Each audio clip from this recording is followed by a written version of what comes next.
વાત કરો બેન, તમારો પરિચય નામ સાથે. મારું નામ ખુમાણ આરાધના છે. હું ધોરણ 9 માં અભ્યાસ કરું છું. મારી શાળાનું નામ શ્રી ગાધગડા માધ્યમિક શાળા છે. આપ છે એ અહીંયા કયા પ્રવૃત્તિ અંદર આપણે ભેગા થઈએ છીએ આજે? ગ્રાહક સુરક્ષા દિન. એમાં આપણે કઈ કઈ પ્રવૃત્તિઓ આજે તમને સારી લાગી અને કઈ કઈ પ્રવૃત્તિ તમારા સ્કૂલમાં અભ્યાસના ભાગરૂપે પણ કરાવવામાં આવે છે અને કોણ કરાવે છે? અમને બધા શિક્ષકો મળીને ઘણી બધી પ્રવૃત્તિઓ, ચિત્ર છે, પછી વક્તવ્ય સ્પર્ધા, નિબંધ સ્પર્ધા વગેરે ઘણી બધી પ્રવૃત્તિઓ કરાવે છે. સાંભળ્યું છે કે તમારા સાહેબે છે એ ગ્રાહક સુરક્ષા સંદર્ભે એક ક્લબ બનાવી છે. આ વિશે થોડી વાત કરતી તમારા પરિચય સાથે. મારું નામ વ્યાસ ભવ્યા કમલેશભાઈ છે. હું ધોરણ 9 ની વિદ્યાર્થીની છું. મારી શાળાનું નામ શ્રી ગાધગડા માધ્યમિક હાઈસ્કૂલ છે. અમારા શાળાના પ્રિન્સિપલ શ્રી મલય સર છે.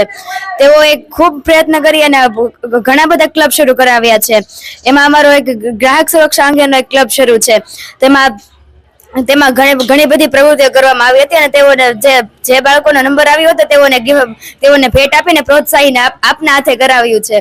તેથી હું આપ સર્વનો હાર્દિક આભાર માનું છું. આજે તમે સમગ્ર ગ્રાહક સુરક્ષાને નાટ્યકરણ કરી અને એક અનોખો પ્રયોગ કર્યો છે. આ સંદર્ભે અન્ય બાળકો, અન્ય તમારા સાથી મિત્રો, સમાજના લોકોને શું સંદેશો આપશો? તો તેઓને હું સંદેશો આપવા માંગુ છું કે તેઓ છેતરાશે નહીં, કારણ કે અત્યારે છેતરપિંડીનો કાર્યક્રમ બહુ જ વધી ગયો છે. જે પણ દુકાને જશો તે દુકાનદાર તમને છેતરવાનો ઘણો મોટો પ્રયત્ન કરી રહ્યો છે.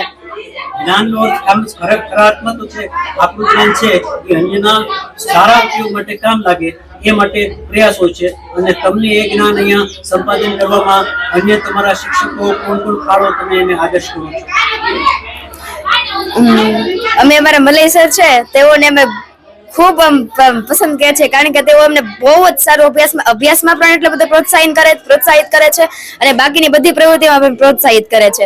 તેવી જ રીતે બધા શાળાના શિક્ષકો પણ અમને બહુ જ પ્રોત્સાહિત કરે છે. ભવિષ્યમાં તમારું પ્લાન શું છે? આગળ તમારું ભવિષ્ય શું છે? તમે શું મોટા થઈને શું કરવાનું? મારો મિનિમમ મારા પપ્પાનો વિચાર એવો છે કે હું ડોક્ટર બનું. મારા મમ્મીનો વિચાર એવો છે કે હું એન્જિનિયર બનું, પણ મારે કલેક્ટર બનવાનો વિચાર છે. Very good, very nice. Congratulation. અને તમે એ રીતે બનતા રહો. બેન, તમારો શું વિચાર છે? મારા પપ્પાનો વિચાર એવો છે કે હું કંઈક સારું કામ કરું. મારા મમ્મીનો વિચાર પણ એવો જ છે, પણ મારો વિચાર એવો છે કે હું યુપીએસસી અથવા જીપીએસસી પાસ કરું. એટલે સરસ મજાની રિમાર્કેબલ થિંગ અહીંયા દેવ જોવા મળી કે આ બંને વિદ્યાર્થીઓ છે ગાધકડા જેવા નાના છે. ગાધકડું કેવડું ગામ છે? નાનું છે. કેટલી વસ્તી છે? 10,000 થી ઉપર. 10,000 થી ઉપર. અહીંયા માધ્યમિક શાળા તો છે, ઉપર હાયર એજ્યુકેશન તો નથી ને, એટલે આપ ઈચ્છો કે મોટા થાવ ત્યારે આપણે અહીંયા હાયર એજ્યુકેશન એ માટે આપ યોગદાન આપી શકો? હા, સરસ. અને આ બાબતો છે એ સમગ્ર સમાજમાં તમે તમારો જ્ઞાન છે એ ગ્રાહક સુરક્ષા જ નહીં પણ અન્ય તમારું જે જ્ઞાન છે બધું પછી તમે એડમિનિસ્ટ્રેશનમાં જવા માંગો તો પણ તમે તમારા ગામ માટે શું સંદેશો આપશો? અમારું ગામ ઘણું નાનું છે, પણ અમારું ગામ જેવી રીતે પ્રગતિ કરી રહ્યું છે તેવી રીતે મને લાગે છે કે અમારું ગામ એ સમસ્ત જિલ્લામાં અથવા તાલુકામાં એક મોટું નામ બનાવશે. તમે અધિકારી થાય અને અહીંયા આવો તો તમે શું શું ફેરફાર કરશો? હું ઘણા બધા ફેરફાર કરીશ. જેમ કે અમારી શાળા, અમારી ગાધગડા ગામમાં હું કોઈક હાઈસ્કૂલ, મોટી હાઈસ્કૂલ અને વિદ્યાર્થીઓને રહેવા માટેની હોસ્ટેલ સ્થાપિત કરીશ. અને એક મોટી હોસ્પિટલ બનાવવાનો વિચાર છે. વાહ વાહ, વેરી નાઈસ. અને તમે બેન, તમારું સપનું શું છે? મારું સપનું એવું છે કે હું જ્યારે કોઈ પણ નોકરી અથવા કઈ બીજો હોદ્દો પ્રાપ્ત કરું તો અહીં આવીને સૌથી પહેલા મારા ગામનું એજ્યુકેશન આગળ વધારું. 10 ધોરણ છે તો 12 અથવા કોલેજ સુધી લઈ જાઉં. Very nice. સરસ મજાનો આપનો વિચાર છે, એ અભિનંદન છે.